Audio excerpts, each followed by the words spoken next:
It's all on you, dear. Okay, perfect. Okay. Hello. Let me maybe put on a little bit of lip gloss so I can be cute. Girl, you're cute already. That beautiful melanin popping, hair glowing, I love your lips accent. popping. Girl, You are hilarious. Okay, let's jump beauty. into this. Okay, thank you so much. All right, so let's jump in. Yeah. Yes. So thank you for those tuning in. Thank you for joining us once again to our crypto series, crypto interview series with amazing, incredible, inspiring, empowering, powerful, incredibly smart men and women of color in the blockchain. Powerful individuals with incredible stories to share with us. And today, we have the wonderful, incredible, I could go on with the creative words, but we have Daisy Ozim in the building. Did I pronounce your surname correct? Yes, ma'am. Ozim, beautiful. And is that, may I ask you where that's from actually? Because it reminds me of a Turkish name. Where is that from? I know everyone thinks it's Turkish. It sounds really Turkish, but it's Nigerian. We have a fellow Niger in the building, Eritrea in the building. We have Africa in the building. What's up? Oh my God! I wish I knew how to speak Yoruba or one of the other Igbo or one of the other Igbo, one of the other languages. But thank you so much for joining us. I can't wait. It's about 11:03 p.m. London time, but I'm nowhere near ready for bed. I'm just oh no, don't be surprised. I work with the American time zone as well, so I'm good. I'm still popping. Okay. And it looks like it's still shining where you are as well. Yes. Where you hail from? Oh, okay. Well, it's 3 o'clock in the afternoon here, and I live in the San Francisco Bay Area. Hey, California, hey, in the that's great. So thank you for joining us. So Daisy, let's get right into it. Let's start off with your background. First of all, I'm a big I'm a big fan of Afro beats. I'm a big fan of jollof rice. I do believe I know it's an argument about the over Ghana. I love African food, especially rice. I love all things Nigerian. I don't mean to interrupt. Sorry, ladies. Is that interruption on your side or is it I think it could be mine. I apologize, but I will see. Try going on mute just 1 second. Sorry, Daisy. Okay, sure. Daisy. Okay, now Daisy, can you come off mute and say something for me, please? Hi, this is Daisy here. Okay, now go back on mute and Aji, come back. Hello. Okay, it might be your side, Daisy. Maybe it's the headphones. Try without the headphones. Oh, yeah, I can hear you now. All right, say something for us, if you don't mind. Okay. All right, Daisy, could you say something for us? Is it okay if I have a drink while we're talking? Oh, yeah, of course. Yeah, of course. 10 times better. Sorry for the interruption, guys. I can go ahead. Just make sure you're. Thank you. Thank you so much. So let us know. Let's start from the beginning. Your background, where you're from, who's Daisy. Tell us a bit more about your personal story, your journey. Let's start from there.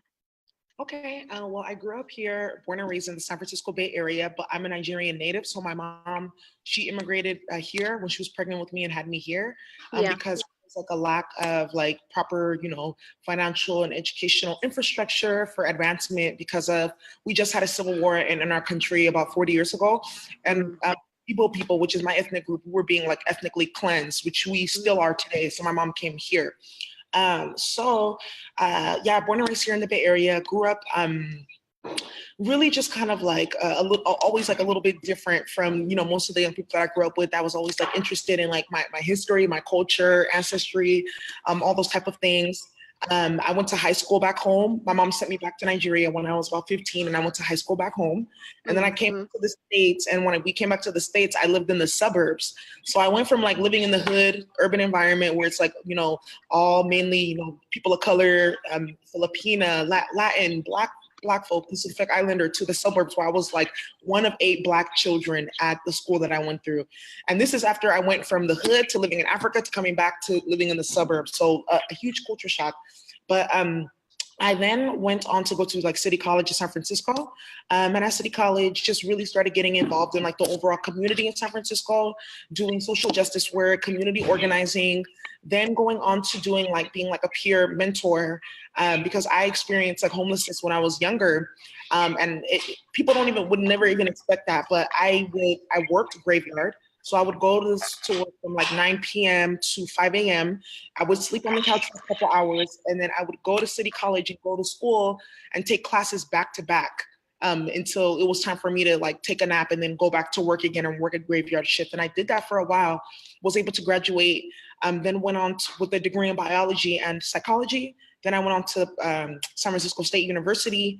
And before I graduated, I had the honor of really working with the city and county of San Francisco, doing policy work, research studies, developing specific funds for vulnerable populations. And that's where my love for public health like really expanded, because I already wanted to go into health. I just didn't know how. You know, Africans, they always say if you're not a doctor, engineer, nurse, or whatever, then, you know, you might as well not even exist in your family's eyes. So I felt like I needed to do that, but direct service wasn't my thing because I have a really, sensitive stomach. So public health was something I was passionate about.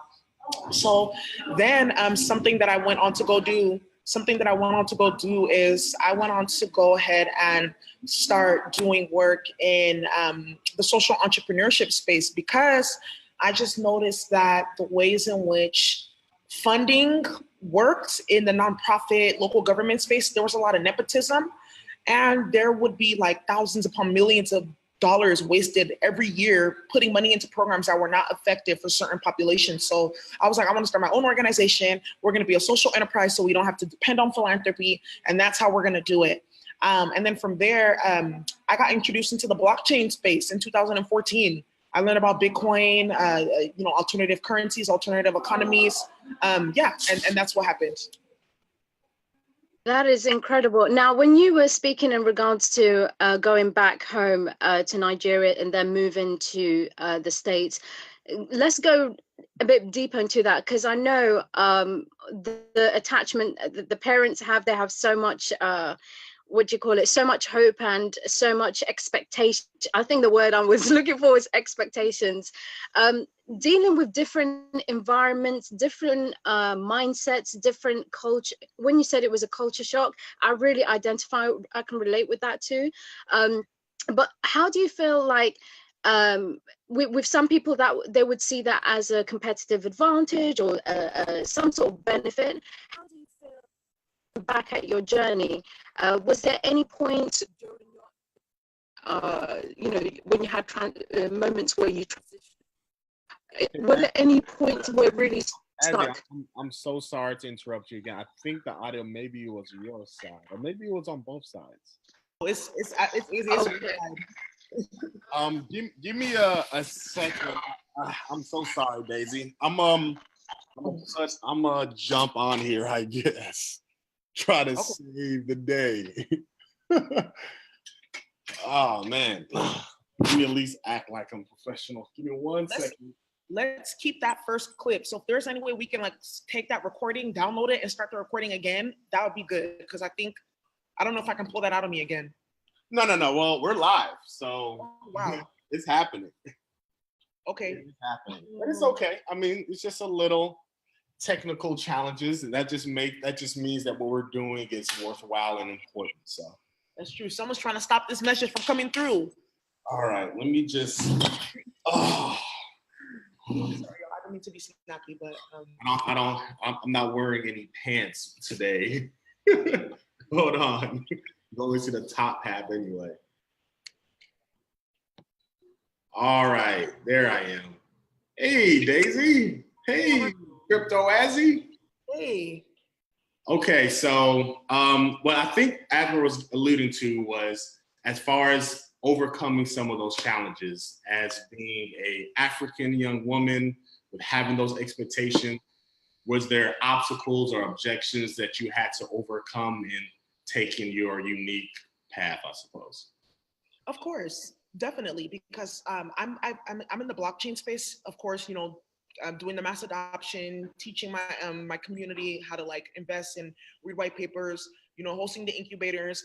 But where I really got a lot of opposition was how I was started to use blockchain for the personal project that I'm building for public health care. Because intergenerational trauma is not only is a topic that not a lot of people understand, it brings up a lot of, I would say, unresolved guilt and unresolved ignorance among certain populations who may find that their ancestry, right, and their current status of life is a direct cause for certain communities experiencing that trauma. So that's just some of the opposition that I really face, and also being young too, and being innovative, because I come from, the organizing community nonprofit. They're really traditional, like go beg funders and go write grants and things like that. And I was not for that at all. I'm really just like, okay, how can we become self-sufficient? And when you start talking about self-sufficiency, it brings up other people's scarcity mentality. And that's what I really had to deal with, because people like all these different things that I'm doing. They just don't like the fact that I'm like, how do we become so sovereign, and independent from this system and really like self-sufficient? Because to think about that and to do that, you have to release a certain level of victimization, and to do that, there's a certain level of like really intense healing and soul searching that you got to do. So, I mean, that's really what it is. So for the layman, so there's people that's watching this video, they're like, okay, they're really impressed, they're really enamored. And one thing that really gets me excited is just seeing the representation in this field, in the blockchain space and the innovation space. It really just gets me excited. But for the person that is trying to decipher what we're doing, what we're discussing, like in a very simplistic way, like what is it that Daisy does? Like what is it that, or what is it that you're aiming to do or solve or accomplish in a very simple way? Okay, well, first of all, so you really want to know what I'm trying to do? I'm trying to save the world. No, I'm just playing. I'm really just trying to make sure that communities of color, that we can secure the bag, that we have our own economic independence. That's what it's all about. Because if we have our own economic independence, that addresses the bottom layer of Maslow's hierarchy, which is securing basic needs. And if I can secure your basic needs, right, and then you can start to feel safe because you have food, you have housing, you're warm, right, then that will take away the need for it to be in a scarcity or survival mind state, so you can actually start the personal development and ascension process to figure out what I'm supposed to be doing in this earth, so that you can become part of a community where we're just trying to change things as a whole, really. So that's why let's just focus on the economics first and foremost. So that's really what I'm trying to do. Now just taking it to like a higher level with blockchain for social justice, I focus in 3 key areas, okay? Focus on one, accessibility. So we host economic health fairs, teaching low-income communities how to invest in crypto, read white papers, all that good stuff, right? How to get a wallet, right?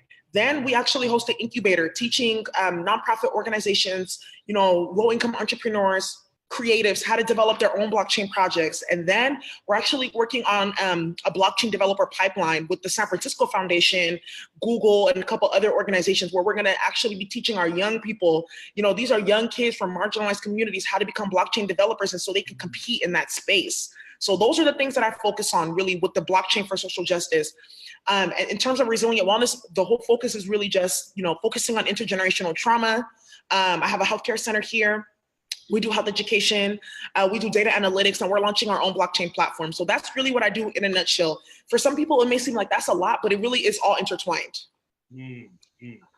So hopefully as we're at, she'll be able to rejoin this conversation, but it seems just from, hearing you and taking all this in, is that it does sound like a lot. So do you find yourself, do you feel like that your work is the primary catalyst as far as like where you're spending your time, and how does that translate as far as being a young woman of color, as far as like the obstacles or discrimination or type of roadblocks that you might face? What I'm trying to get to essentially is for the young women of color that's looking at you. Mm-hmm. What would you say for the next person coming along, as far as some of the things that you face, experience, good, bad, some of the pitfalls, and just kind of how you dealt with it? As people get into the blockchain space, yeah, because this is going to be the next industry. Blockchain is going to impact every single industry we think of. So I would say the number one thing is just know your skills. It doesn't matter if you're good at marketing, you know, you may be good at networking, you're good at partnerships. It doesn't matter what industry you come from or, you know, what you went to school to be trained in. All skills can be applied to the industry. So that's the first thing that you have to understand. Second is just really find like, you have to put yourself out there. You have to go to networking events. You have to go to conferences. If you don't have money, email these people, tell them that you're a volunteer or that you need a scholarship. They will give you free tickets, right? You know, make sure that your LinkedIn looks on point.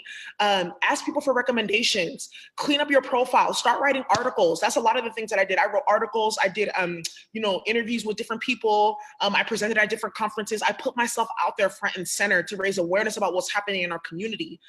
Don't be afraid to be bold. You know, don't assimilate. You know, this is a new industry. I'm telling you, 90% of the people in the blockchain space, 95% of the people in the blockchain space are hella crazy. Don't be afraid to be the good kind of crazy. You know, be out there, be passionate about what you're working on. I would also be mindful of some of these like niche groups. Like if it's, I really don't like to do groups that are just women and just like about a certain ethnicity, right? Because we all come from like different type of lifestyles, but joining some of those different groups, but finding core people in those groups that you can like connect with. You're not going to be friends with everyone in those different like women of color groups or people of color or, you know, marketers in blockchain or healthcare in blockchain. You're not going to be friends with everybody, but find specific people, find mentors is another thing. And then also I would say, just be mindful about like your intellectual property. That's another thing that I would really say, especially because, you know, people of color, we get less funding for our ideas, but we're very creative, right? Because that's just how we are. Just be mindful with your ideas because a lot of people will come around you. Oh, I want to collaborate with you. Get NDAs, get intellectual property agreements, the whole nine. Just a little story. I had a woman, she wanted to work with me on some stuff. And I already knew she wasn't a creative. I kind of sense that. And I asked for intellectual property agreement and she blew up. And that's how I just knew like, okay, you're not someone that I really want to work with. I didn't give her any of my content, but she did take my title and she took my core concepts and ran with it. And now she's presenting at conferences and whatnot. So, you know, that's just some of the stuff that people do in this space because a lot of people are hungry for attention and recognition and finance and money, you know? And we're moving into a space and time where that's about to be over. You have to be collaborative, you know, so you got to find people that you got to collaborate with. You have to build that community. Don't be afraid to, hey, you know what? I can't speak on this panel tonight. Why don't you go do that? Hey, you know what? This opportunity doesn't work for me, but I'll refer it to someone else. So that's all I have to say about that. So you mentioned mentors. So what or who has been some of the biggest influences on you as far as giving inspiration, direction, knowledge, wisdom? Like what has really helped you kind of turn that corner, I suppose? I would say my mentors, because they're a little bit older than me, they just help me keep my mind focused and on track in terms of like the mission and vision. They help me get connected to people because another thing about having a mentor, it's a two-way street. A mentor, when they're pouring into you, they want to see that you're going to do something with that they're pouring into you. Every single person that my mentor has connected me with, I have done some type of collaboration with them, whether it's connecting them to somebody else, whether it's doing a webinar, whether it's doing an article, whether it's like something. I always, you know, follow through. Your mentor wants to see that. Another thing that I will say is the ways my mentors, I was just talking about a couple of the people. Olayinka Ordiniran, she's the founder of the Black Women in Blockchain Council. Oli's amazing. She's so helpful. And like when I start to kind of maybe like worry about if my dreams are going to come true or get worried about the status of the market, she always just reassures me and pulls me back to center. I would also say Lindsay Nguyen, she's like Woman of Color in Blockchain International. She's super dope too. And like she's really hype and we always just keep each other in check and help each other navigate the field, right? There's so many people. Starfish Mission, it's a community here in San Francisco. They're super amazing. They've given us free space, like all kinds of stuff, you know? So I'm really thankful to them. And let me see, who else has been a mentor? I just have mentors like from my previous fields as well, who have really like helped me and just keep me moving forward, so. Pretty awesome. So they normally give us like these long lists of questions and I completely disregard these questions normally and then Asbrook has them. But this is really good. It's very inspiring for a lot of people watching it.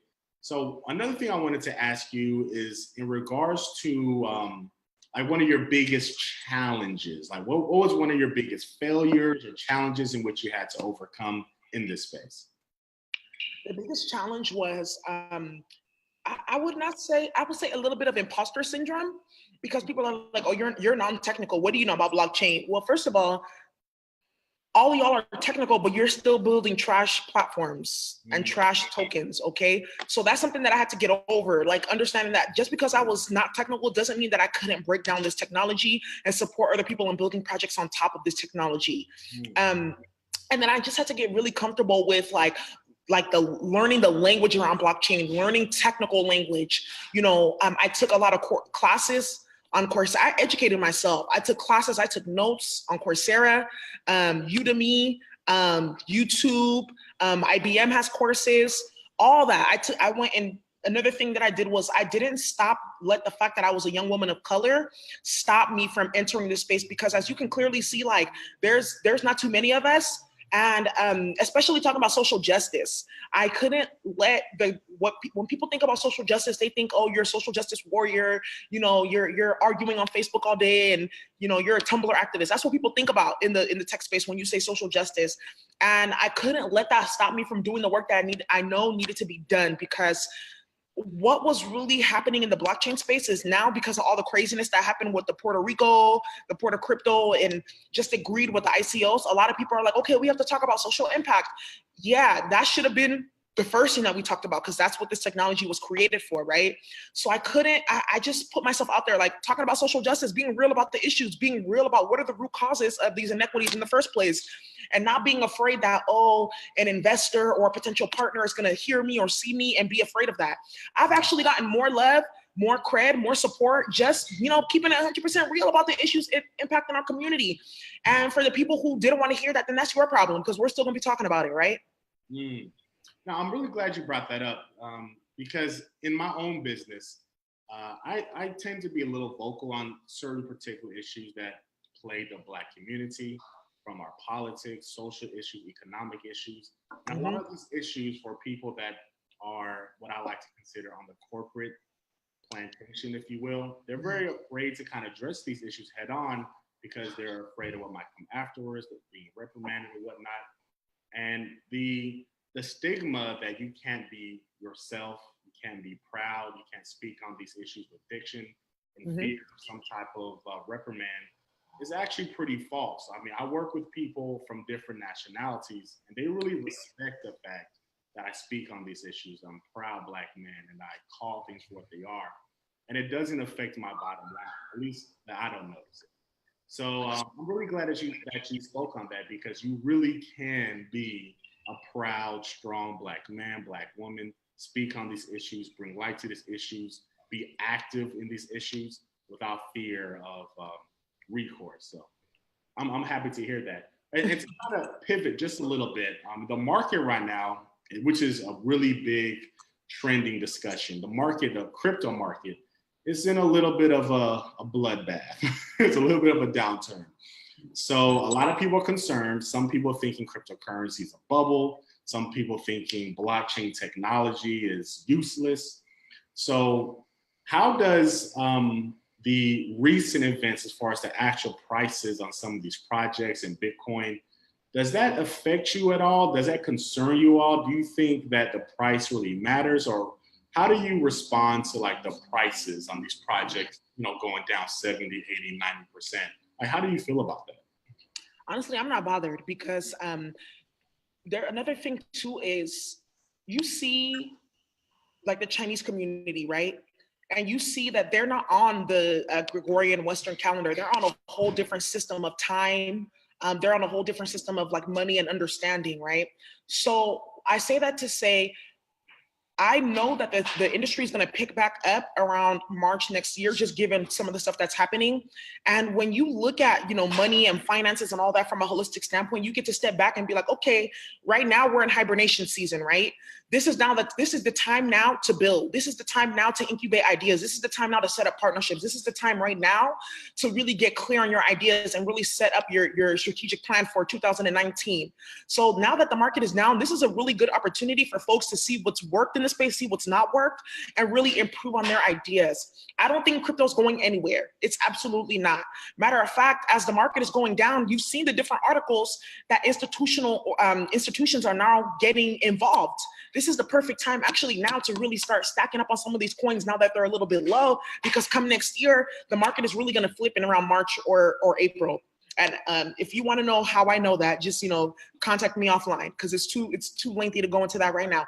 But anyhow, if you're really kind of paying attention to what's going on in the material world with the market, of course you're gonna feel crazy. You're gonna feel like you need to sell everything. You're gonna be like, I lost a whole bunch of money. But if you understand on a higher perspective how time works, right, and the different seasons of rest and hibernation and sowing and reaping, you already know that your time is gonna come for you to be able to reap some of that abundance. And this is just using some of that ancestral wisdom that other people are using to set up their infrastructure but we have failed to remember because we're on a Western time system. So I would say right now, I'm not bothered at all. This is actually a perfect time for me because I'm really setting up powerful partnerships, really getting clear on my ideas, building out our platform. So come next year, when everything gets, also too, waiting for some of the legalization, the regulation with the SEC, waiting for that too to clear itself out. So people who are trying to do STOs right now, that's a lost cause.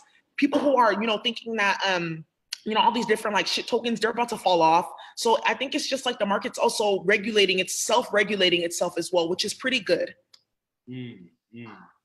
So is there a favorite altcoin that you've had or had success with? Or I know you think it was in crypto in 2014. Did you care to buy any Bitcoin at that time? Or what was like your, crypto success story or experience, I suppose? I didn't buy until 2016 when it was at like 3K. So I had a little bit of success with that, but I liked Ethereum for a minute. But I really like Nebulous. That's one of my favorite tokens. I like Nebulous. And then of course, like the platform I'm building out.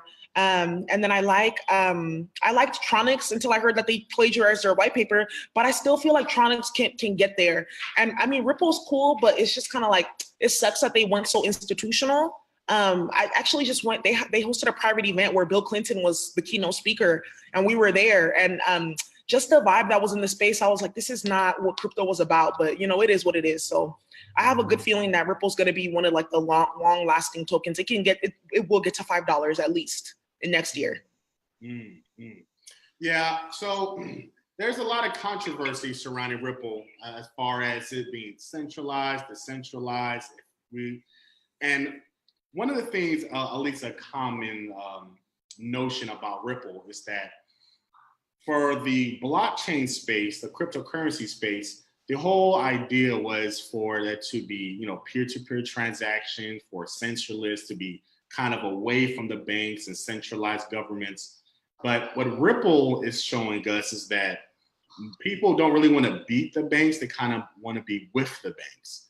So I kind of struggle with Ripple. I do think it's going to do really, really well, but I don't know what that really means in the broad picture as far as cryptocurrency. Is it that we really want financial sovereignty, or do we and independence and control and peer-to-peer and trustless transactions? Or do we just want to be with the guys with all the money? So I don't know. I'm just really curious as far as like how this is going to play out over the next few years. I would say honestly, like we should probably be afraid of a cashless society. We should be afraid of a totally decentralized society as well. And I will say this: I don't play devil's advocate, but I try to see things from a space of balance, right? So with some of these decentralized platforms where they're kind of like a little bit under the table, you have to go through maybe like 2 to 3 different channels just to get like your money cashed out into your bank or into your PayPal or into your card. That creates space for hacking, for people losing money, etc. So I see the dangers of centralization, and I also see some of the pitfalls of decentralization, right? So it's like we're gonna have to really just be very creative in terms of getting around these centralized systems. So That's really like all I have to say about that at this point. It's really hard because now they've put us in a position, especially here in the United States, where you either got to be centralized or you're not going to be able to get your money out of the market. So what can you tell us about your project? Like, do you have a token name for it? I don't want to, put you in a compromising position, but like, what could you share with the project that you're currently working on right now? Yeah, well, I'm working on a public health protocol for healthcare, and our token is just really backed by community engagement, public health improvement, and stakeholder engagement. And our stakeholders being like these, bigger institutions that are tasked with supporting communities that are impacted by intergenerational trauma. So, you can gain our security token, because there's no such thing as a utility token really, unless it's just like certain platforms, you just use it for payment, et cetera, coupons, and that kind of stuff, like frequent flyer miles type of systems. But you can earn tokens for improving on your disease metrics. So that's really what our platform is about, kind of keeping it, we're in stealth mode still just a little bit. We're going to have our release in February. Nice, very nice.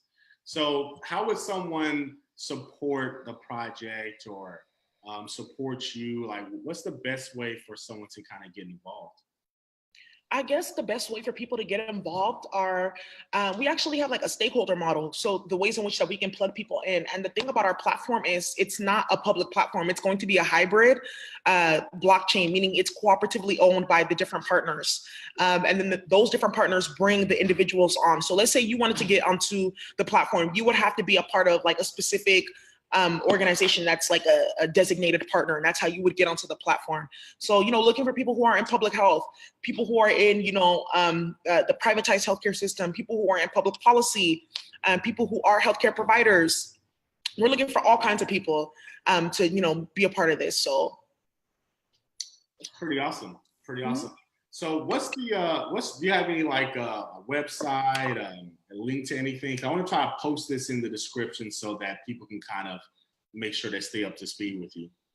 Okay, yeah. I'm on Twitter. I know even as we were actually doing this live chat, people were following me on Twitter. Thank you. Follow me on Twitter, follow me on LinkedIn. I'm very active and very responsive on there. You can follow my organization, Resilient Wellness. We also have a Facebook, LinkedIn, Twitter, Instagram, and then also Blockchain for Social Justice, B4sj.com. Just check out our website and some of the things that we're doing. We have a huge resource database, so you can go tap into resources there. We also did like a policy roundtable with the California State Treasurer, the chair for the Board of Equalization, and a couple elected state senators. And we created a whole document in terms of like policy recommendations for cryptocurrency and blockchain. So, you can go ahead and look at some of those things as well too, to just, get your feet wet in the industry in terms of what are some of the opportunities and challenges and how to work your way around that as we are in a period of hibernation, which is honestly, I see it as a good thing right now.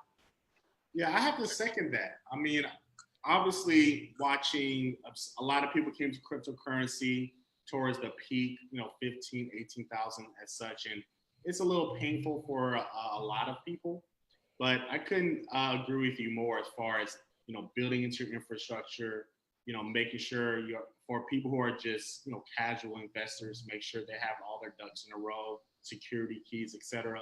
Because there's so many things that's going to be coming through cryptocurrency within the next few years. And I hope you're right. I hope you're right that we are able to see some type of accumulation and start to come back up as far as the price is concerned. And the unfortunate metric to this all is that right now, Bitcoin, I think, is like $3,300, something like that. It's the psychology behind it all. Is that right now, for savvy investors and savvy engineers and developers like yourself, this is when you're most excited. But unfortunately, so many of us, we're not going to get excited about cryptocurrency again until Bitcoin is $15,000, $20,000 again. And that's when we're coming in late. We're coming in towards the top. So, I mean, your voice and your mission is so important, because if you love Bitcoin at 18,000, you should be all in love with it at 3,000. And you should have more conviction, more inspiration, more interest in this space now while the getting is still good. So I really love and resonate with that message. That's pretty awesome. Thank you. I appreciate that. I mean, you sound extremely polished and experienced. I feel like I'm speaking with someone that's obviously really educated, but the experience that you just seem so experienced. Like you've been doing this forever. Because I've interviewed a few people, and this is a very impressive interview. So I really appreciate it. Thank you. I appreciate that. I really appreciate that. Yeah, absolutely. I think Asmaret is still trying to get back in this meeting. Yeah, I'm sorry, Azzy. She's still trying to get in. So you mentioned collaborations. Is there a collaboration that you, like a dream collaboration that you have, or somebody you would love to work with? Yes, Cardi B. Oh my God, I would love to work with her. To get Cardi to like raise awareness about the issues of intergenerational trauma, because real talk, like, okay, I'm not into pop culture like that at all, but for some reason I just feel like that we're like soul sisters, because I kind of have that ratchet angle too sometimes. But anyways, I would love to collaborate with her to raise awareness about our platform, just to get our community to actually start thinking about intergenerational trauma and the impact that it has had on us, because I don't think people are really taking it seriously. And it is what's driving our community. It's what's driving her whole relationship with her baby daddy. But anyways, that's just like a ratchet collaboration. But in terms of like a true dream collaboration, I guess I would really, not like a specific organization or individual itself, but I would love to partner with these like mainstream institutions to get them to put funds into a pipeline or a project to help marginalized communities get into blockchain and cryptocurrency. So one of those collaborations has come true, partnering with the San Francisco Foundation here in San Francisco Bay Area. They fund something called Bay Area Codes, which is a pipeline to get young people in to tech careers and whatnot, into STEM careers. So we're partnering with them now. We're working on a blockchain developer curriculum and a JavaScript curriculum, because you got to know Java, right, to be a blockchain curriculum. And from there, now we're partnering with Hedera Hashgraph. We're going to be partnering with other different blockchain companies too. And I'm just super excited about that. Like, because this is like a dream come true. This is what I wanted to happen when I first started Blockchain for Social Justice. Another collaboration that I think that I would love is to see, some of these different rappers who promote like, I would say consumer addiction. I would love to see them promoting our communities getting engaged in cryptocurrency, right? Because they really do set the tone for our culture, especially for young people. So I saw an article like 21 Savage teaching economic, having economic education classes in his hometown in the hood. That's perfect. How do we get some of these other rappers to really start, teaching our young people how to be financially savvy and it being a cool thing? Because, okay, yeah, you can spend like all this money on like a Maserati or those new shoes, but when we get into this next recession, which is going to be worse than the Great Depression, what are those Jordans going to do for you when you don't got no food in your fridge? These are true. Nipsey Hussle might be somebody you might want to reach out to. He's doing a lot of great work in this field, and is into cryptocurrency, Bitcoin specifically. So yeah, I love it. You know who I met? I met Patti LaBelle in the Caribbean. Wow. And I met Little Kim in LA just a couple of weeks ago, and I got both of their contact information. I'm going to contact them and be like, you know what can we do for like economics for Black women to get into crypto? So wow, that is amazing. Right. So you said that you're from Nigeria, correct? And in Nigeria, there's certain tribes, right? And what tribe are you from? I'm Igbo. Igbo, got you. So Igbos, they're the one that gets to the money, right? Are the Igbos the one that gets to the money? Okay, because every time I see an Igbo, they're they look like they've accomplished some success about them. They're serious about their fufu, and they're serious about getting their bag. You are so funny. We are, but I will say this too, just Africans in general, we're about securing the bag. And do you know why though? I think it's just because we haven't gone through all that. We've gone through colonialism, yes, but we haven't gone through the different forms of like we didn't go through slavery, and the transatlantic slave trade. We didn't go through Jim Crow. We didn't go through the civil rights era. We didn't go through like the structural and systematic like breaking down of the personality and the how I would say the self-esteem of a people. We didn't have to go through a lot of those things, but we did go through a lot of religious programming, which is a whole other story. So that's why we're really like motivated. We want to work. We want to get our money, etc. So that's been a challenge for me actually, because I'm African. I don't see myself different as from African American. That's my legacy too, But I come from a culture that emphasizes, especially for the women, to be on your game, to hustle, to succeed, to be ambitious. So a lot of people, when they see that, they take it as, oh, you're looking for attention, et cetera, et cetera. You're overly ambitious, you're power hungry. No, I just know I come from a lineage that actually emphasizes women to be in their power. Like, for instance, like in Igbo, we have like a earth-based tradition called Odinani. And in that tradition, the women are the high priestesses. The men are not the ones who are ruling. It's the women, right? So I come from that lineage. Like, women are to be heard and seen and to run stuff. So.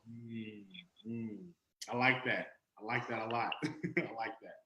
So as Maria's messaging me, like she's like a little girl outside the window. Let her know I like what she's doing. I can hear her voice like, yes. She's saying amen. Yeah, that's amazing. That is amazing. Black power. Okay, so she's really feeling everything that you're saying right now. She's seconding everything that you're saying. So man, I just had another question for you, and she kind of threw me off. So yeah, that is amazing. Man, it just slipped my mind. It was in regards to, she's still messaging Black excellence. Yeah, so, she's giving me some compliments. She's saying you're the definition of Black excellence. Oh, thank you. I appreciate that. I try. Honestly, let's talk about this whole Black excellence. Go ahead. But I remember I was going to say now, but go ahead. Okay, I want to talk about that because I noticed that we love talking about Black excellence, Black girl magic, and then we actually just, the way that manifests is in like more engagement in the material world or Western definitions of like success and attainment. Mm-hmm. So for me, like Black excellence and Black girl magic and Black power, all of that relates to how I honor my history and how I honor my ancestors. And the ways that I do that dictates my ability to show up in these ways of power. So I remember when Black Panther came out, that movie made me cry. I love that because it finally showed us what our community could be and what we were, before the interference. But for those of you who are watching and you feel like, you're running around talking about Black girl magic, et cetera, but you're not really tapping into with your ancestry, you're not tapping into like our indigenous frameworks of thinking and being and relating in community, then you really can't scream Black girl magic or Black excellence because you're really still operating in that European framework of mind. So that's what people have to really understand. Wakanda is not just, wearing dashikis and, running our mouth on Instagram and social media and reposting articles and going to Afrotech and reposting like these watered down Blavity articles. If you really want to be about that life, if you're really about that Black excellence, you need to embody that indigenous African state of mind. And for a lot of people, they can't do that because their mind has been so, diluted by this Western frame of thinking that they may be even afraid to even go down those roads, So, we have to really do that work. That's really the main work. That's how you step into your power. That's real Black girl magic, okay? So I just had to say that. We need to have you on more often because this is like so important. Asmaret is in the outside the window screaming "Preach and Amen." She's so funny. She's going crazy for you right now. But I want to take issue with what you said a little bit though. Is that I just watched Black Panther about 2 or 3 days ago.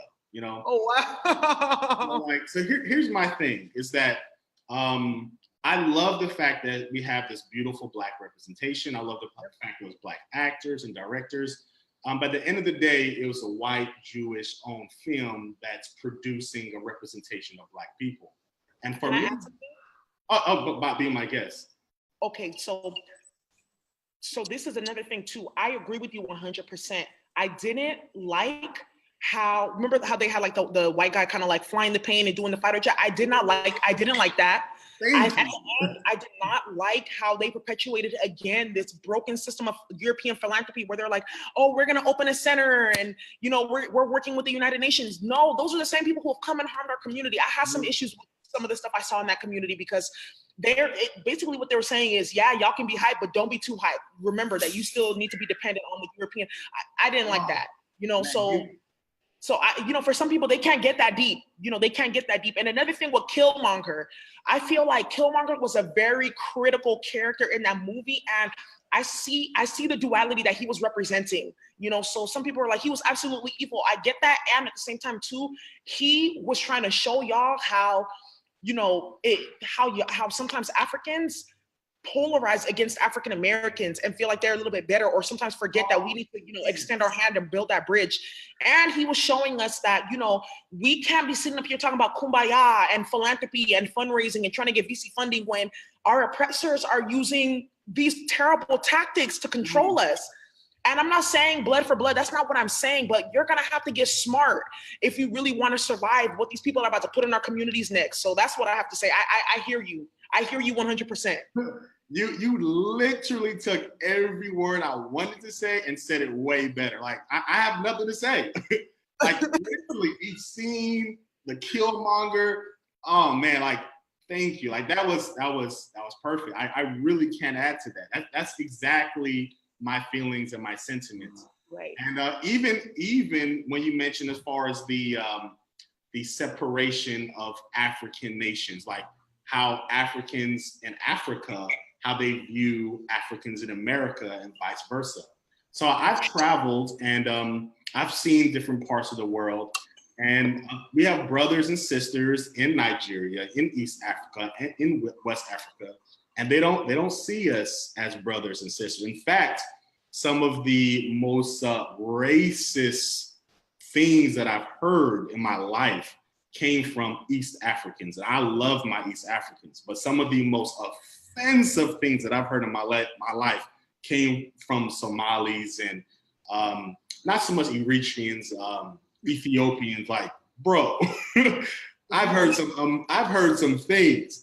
So speak to that. I mean, being that you've lived it, you've seen both sides. Like, why is that there, first and foremost, or at least your opinion? And then what can we do to bridge that? You know, honestly, it's just why that happens is because of colorism and because of the legacy of colonialism in their country, and because you see that East Africans, they look different from all other type of Africans. Like, they have the eyes, you can always identify by the eyes, by the hair, etc. And I think it's because of the way in which Egypt and the Arabs, how they split up those countries in that area and how they really use colorism and racism to pit African countries, people that looked exactly like each other, against each other. So I think, you know, the thing here is it's really just that internalized hatred and that internalized white supremacy. And, you know, I don't know too much about the Eritrean culture and the East African culture, but I do remember reading a lot of books and taking African politics class and really learning about how the Arabs and the Egyptians, they literally use colorism to split up a country and start a whole war based off of colorism, yo. Really, so we're really about to kill each other over light skin versus dark skin, and it's really sad. So I think the number one thing that what we need to really understand is the more you align yourself with European standards of beauty, and just between Africans and themselves, the more you align yourself with European standards of beauty, what you're saying is that I'm aligning myself with the system and a framework of thought that actually perpetuated the sexual degradation and rape of my foremothers, which produced lighter-skinned children in the first place, which makes me the oppressor. Daisy, I'm gonna mess with you. I'm gonna let you finish. I have something. I got a bone to pick with you, but go ahead. I'm sorry. I didn't interrupt. Yeah, there's a bone to pick, but usually that's really what it's about. It's about how can I be lighter to the dominant culture? That's what this is really about, right? And then also too, for Africans beefing with African Americans, and African Americans also beefing with Africans. Because I remember me growing up, I was outcasted by, you know, my African American brothers and sisters because you were weird, oh, African booty scratcher, all that stuff. And then even Africans too, I see how they do. It's a lot of ignorance on both sides. There's some places in Africa where Africans don't even know that the slave trade existed. Do you know how crazy that is? They have no idea that the transatlantic slave trade happened. They don't know how Black people got to America. They don't, right? So there needs to be a deep education. And the number one thing that's causing all of this is the religion. Because when you are worshiping an image that looks exactly like your oppressor, you're gonna lose, because you are going to end up looking at everything that they do, even when they're beating your behind. Yes, God, that's my God, that's my savior. And then you're gonna look at your people as the enemy, okay? So there's a lot of brainwashing that's going on. And we just have to really just accept the fact that Africans cannot survive without African Americans, because we hold the key to consciousness here, because we've been allowed to go down those roads and, you know, get into those different frameworks of thought where, because in Africa, a lot of it is very religious control. And if you come and start talking about like African herbalism, Ife systems, that is out of the question. And it's also going to take taking African Americans and pulling them into the system of culture, a system of humility, and a framework for, dealing with the elders, a framework for, modesty and chastity, because I see people getting into like different forms of African spirituality and like Black empowerment, but they're missing like the African spiritual side, which should be the core foundation for processing all that information, or else it just turns into a new framework for white supremacy to manifest itself. So go ahead and pick your bone with me now. As he's going crazy in the comments. Like you're giving us bars. I mean, this is really special. Like, I'm really enjoying this. Like, honestly, I mean, I've enjoyed my other panelists, but this is probably the most enjoyable one I've done. So here's my thing. I've done a lot of interviews with people with Asmaret.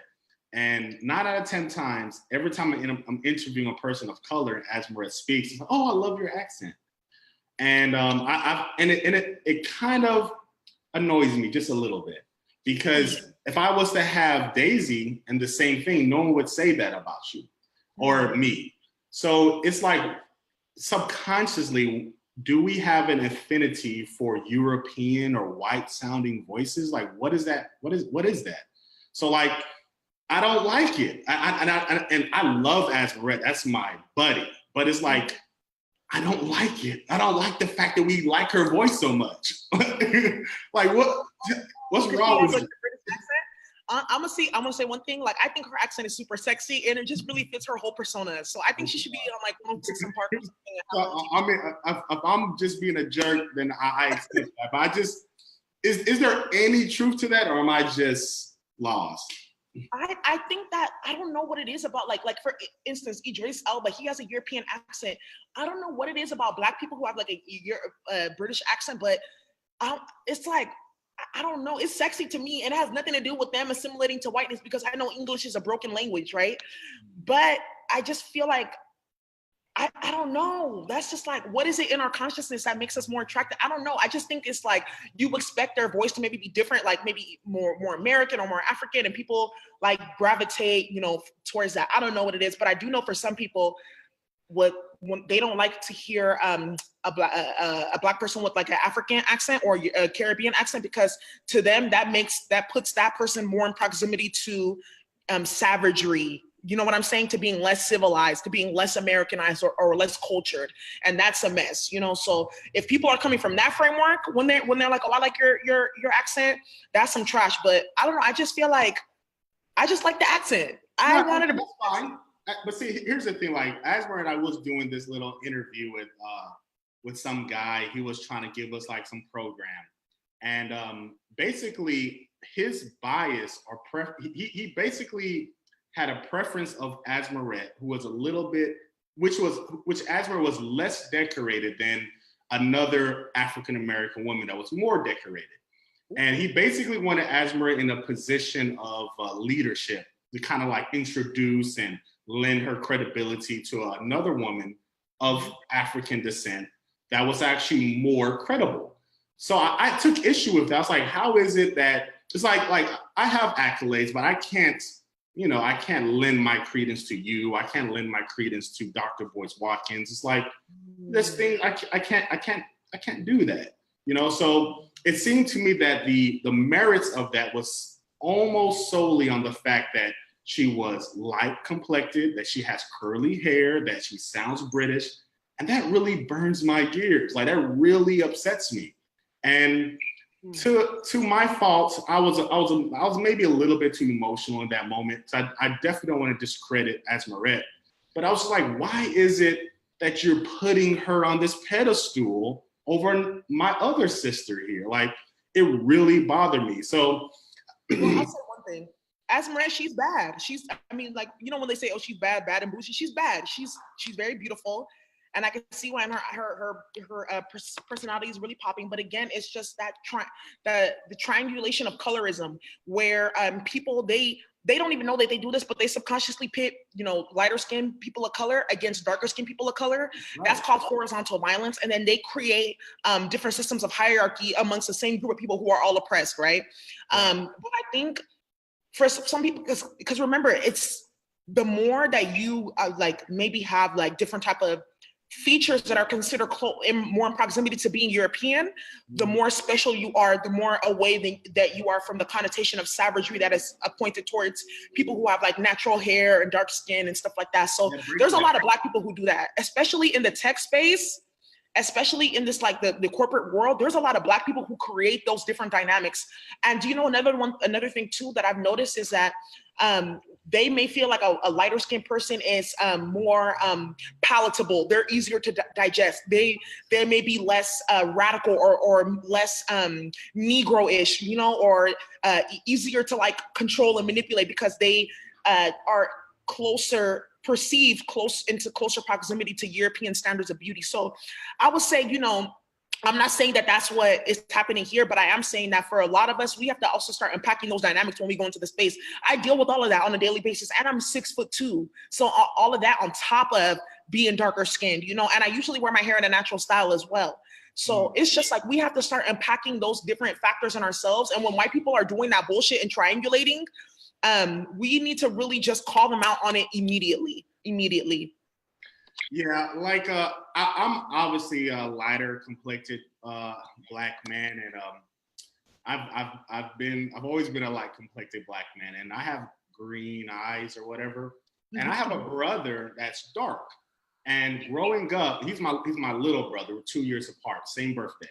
And growing up, I've always had things from other people receive me a little bit easier or better.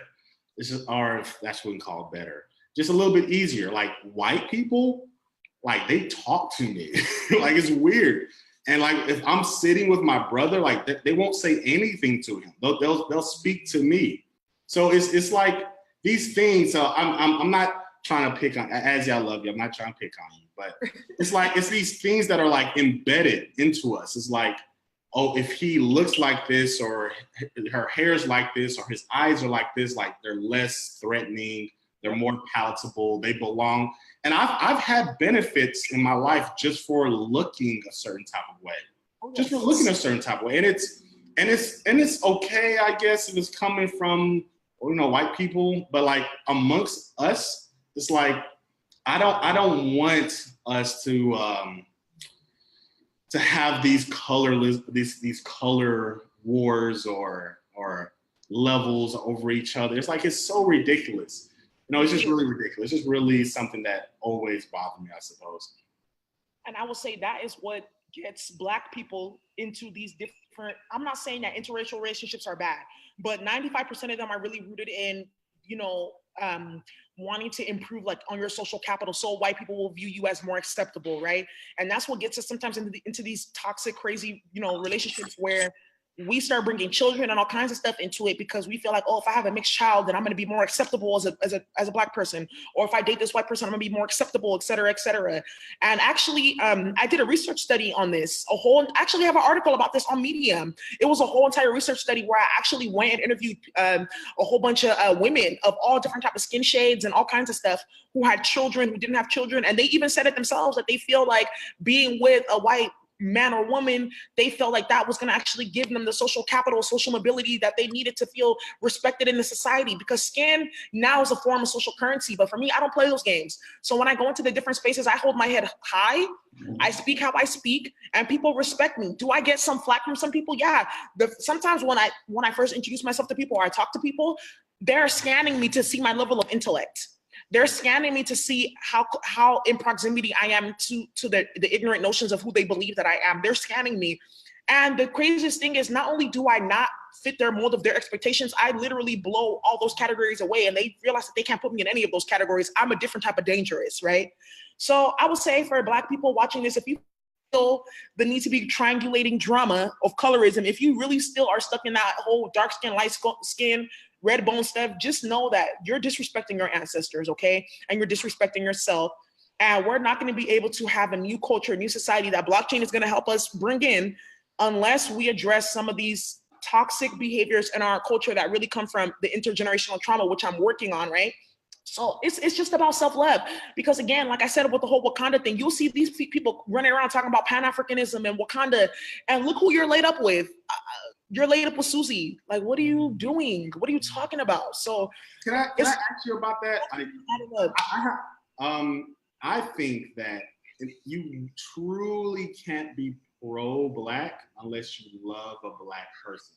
Not to discredit a lot of revolutionaries that did a lot of amazing things, but I think that there's always going to be an asterisk to whoever's name if you're not loving a Black person. Like, how do you feel about that?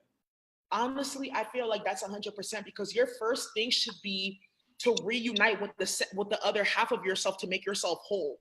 And in those relationships, there's just a certain level that you're not going to be able to get to because they're not going to be able to understand a deeper part of your experience, right? And you may feel like, well, that's not true. I've been with my person for many, many years. Yeah, and there's probably a spiritual side of yourself, right? Yourself that you haven't even tapped that's allowing you to stay in that vibration. It has never failed. I've never seen an interracial relationship that has survived when the other person woke up to their critical consciousness. I've never seen it survive, because they always wake up and be like, oh, wow, I'm in shackles and chains, right?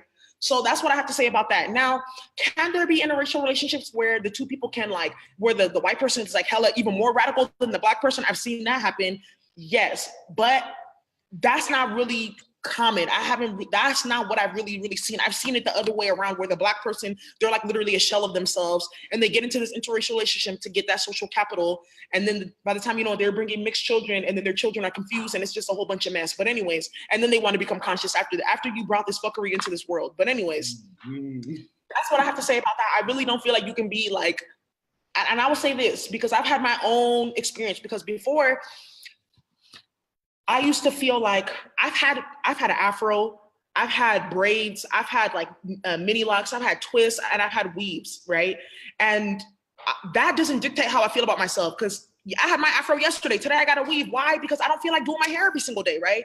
And at the end of the day, too, the values and the way that I carry myself is what makes me that Black magic, right? That is what makes me that African and all that other good stuff. So it's like, some things, sometimes we take things and we spin it out of control. But I think it's because we've been so conditioned and brainwashed for so long that now that we've woken up, we're just trying to denounce everything that has anything to do with white supremacy thinking and culture. So that's what I got to say about that. It's you got to take it in stages and doses, and some things are subjective. So some people be like, you're a racist. When you say stuff like that, they're like, you're a racist. First of all, racism is a power structure. You can call me prejudiced or narrow-minded. We'll see about that, but that's not racism, okay? Yeah, you are giving us some really good things to think about and take home to the dinner table and discuss over. This is really good stuff. Really good. We've had similar lives, and I spoke about certain things. Asmara has definitely spoke about certain things when her audio was working perfectly fine. And you're definitely touching on these matters in very intricate detail. She's loving you preach. Don't let my advice can fool you. That's for me. That's for me. Azra, she's off the hook. She was going off in the chat like it was 4th of July. I would say, I was like, okay, we're talking about blockchain, but another thing too is this is talking about helping us build a new structure, a new society, right? And in order to do that, we are going to have to change the way in which we think. So we're still, and because that white supremacy thinking is a blockage for our creativity and our innovation, that's why we have to talk about this, because you can't be innovative and see, how to address root cause with your projects and how to really be innovative in addressing some of these issues and building that new society if you're still carrying the residue from the old society. That's why we're talking about this, because some people probably got lost, why are we talking about this? That's why we're talking about this. You got to decolonize. One of the things that we do whenever we exit these little videos, we always tell people starting with something very small. When I go to the grocery store, when I see my fellow brothers and sisters, I see them as kings and queens. I literally draped in jewelry and African robes. That's the way that I see them. And it all starts with something very small. It's just speaking to one another, just asking somebody how's their day, smiling at somebody, giving somebody an innocent compliment. But when you speak about the decolonization of the mind, that's really where it starts. And you'll be surprised how it kind of matriculates and piles up over time when you just honestly decide to love yourself and to love the people that look like you. It's powerful. So, I mean, now I'm at a point to where like I really get excited when I see other Black people, and for them, they're kind of like, hey, this guy's talking to me, like he's offering me. So, hey, like I'm in a grocery store. Hey, sis, can I pay that for you? Hey, brother, come on over here. You want to get in front of me? You only got 2 things. But those type of things really add value to the social love, the social capital that we have amongst each other. And that's really where it starts. And if we could do that, and we have people like yourself that's pushing that narrative, I think that's going to help a lot. Thank you. And I think another thing, I feel like where we can really start is just understanding one thing. Understanding one thing. How am I going to say this without? Yeah, go ahead, let it fly. Honestly, one thing that people can do is just go on YouTube and look up Dr. Joy DeGruy. She wrote a book called Post-Traumatic Slave Syndrome. That's all you got to do. That right there, that's all you have to do, because that right there is going to take you down the rabbit hole of understanding, self-love, decolonization, everything. Just start there. You don't have to become an ascended master today. You don't have to be Dr. Joseph Ben Yochanan or Dick Gregory or Frantz Fanon or Francis Krauss Welsing. You don't have to be all that. You don't have to be super revolutionary. You don't have to do all that. Just start right there. And once you start right there, everything else will make a whole bunch of sense to you. So that's all I got to say. Yes, that book is fire. See, that's the thing. Well, I'm ready. So who else is ready? Oh man, you're the one. You're the one. I've heard that a couple times. Sometimes not a good way though. Daisy's the one. Yeah, this is amazing. Like how do we like bottle you and keep you to ourselves like forever? Like we gotta do this again. I have a YouTube channel where I make different topics and videos every single week. Really? What's your YouTube channel? It's Daisy's Universe _. And the topics that I choose to talk about are like holistic health, right? So like I did a video on like sexual energy, like bringing in these different topics that our ancestors, like it was our way of life back then, reintroducing it in a way that you can really understand it from like a basic material world perspective and bringing it back up to that higher consciousness. So, that's how you can stay in touch with me. And honestly, like people ask, how can you keep me or, create more of me? Decolonize, because real talk, I'm tired sometimes. I can't do this alone. It gets overwhelming, especially dealing with Negropeans, but that's another story. Oh man, I mean, I have got to get this locked in. Daisy, what? Daisy Universe, DAISYS, Daisies, and then Universe _.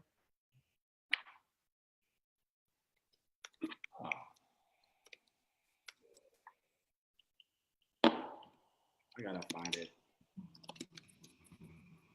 But I'm gonna have to have you like post your links and all that good stuff so we can stay connected, because this has definitely been enlightening, encouraging, inspiring. I know Asmaret's having a great time. Like Asmaret is literally, I mean, you guys are gonna get along great because she loves the minute I saw her, she was like, not want you, she needs you, Daisy. You're my soul. I love you, Azzy. You're amazing. And us sisters who are tuned into the vibration, we got to stick together and support each other, because trust me, the ones who are desensitized and, ready to assimilate, they outnumber us. So we just got to be together and keep on activating other people. So lighting each other's flames. So that's how I feel about that. Well, this was great. I mean, you have a best friend forever. That's great. Yes. I'll tell you that for sure. And I know we stole so much of your time. I really, really appreciate you taking the time out your day. So it's Daisy's Universe _ on YouTube. And how else can we get in contact with you? Your Twitter was what? My Twitter is the same thing, Daisy's Universe _, and so is my Instagram. Daisy's Universe. I wonder why. Let me see. I must have did something wrong. Let me see. Daisy's Universe. Add me on Facebook. My I don't have a public Facebook profile. but I do have like a my Instagram and all that is public. And then, you know, I'll put the links in for my organization so that you can see, yeah, I people feel like, oh, you're a CEO. How are you talking like that? You're a CEO, because I'm decolonized. I don't need to conform to these capitalistic, you know, ways of engaging with the world. If you want to be a leader, I don't have to do all that. This is the new way that we're about to do things. So if you feel like that may be unprofessional, whatever, then you might as well just stop watching as we speak and just don't even follow me, because we're not about to be assimilating. So, okay.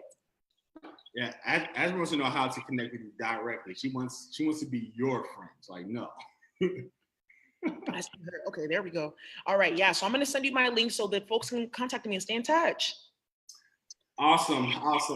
I wish we can do this for longer, and because I have so many more things I can ask you, because you're so just informative. But I know we've taken your time. Thank you so much. I appreciate it.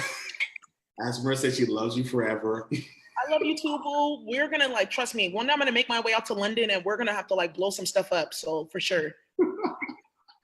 Oh my goodness, she's gonna love that. So Daisy, thank you so much. I'm definitely gonna try to connect you and follow you on Twitter. I don't think I have a Twitter. I have an Instagram though. Universe on Instagram? Yeah. Okay, so I'm definitely gonna follow you on Instagram, follow everything you do, and definitely be a supporter. You know, that's the biggest thing. We don't need Twitter fingers. We don't need looky-loos. You're doing amazing work. So you definitely have my support. I know you have Asma's support. So we're behind you all the way. Thank you so much. So yeah, thanks again. And to everyone else, thanks for tuning in. Appreciate it. And Daisy, hopefully we'll talk again soon. To the next time. Okay, bye. Bye, guys.